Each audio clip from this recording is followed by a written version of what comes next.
10 men can finish a piece of work in 10 days, अगर 10 men किसी काम को क्या कर रहे हैं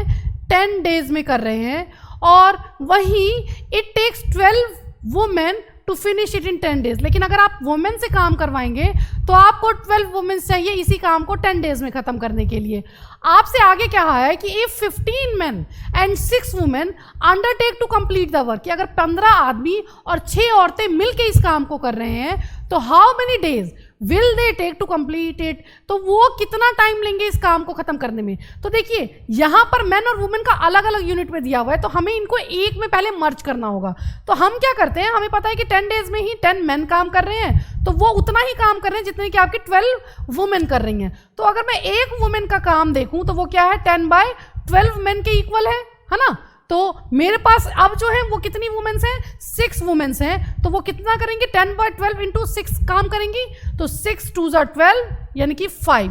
यानी कि ये क्या आया कि 6 वुमेन कितना काम करेंगी 5 मैन के बराबर काम करेंगी।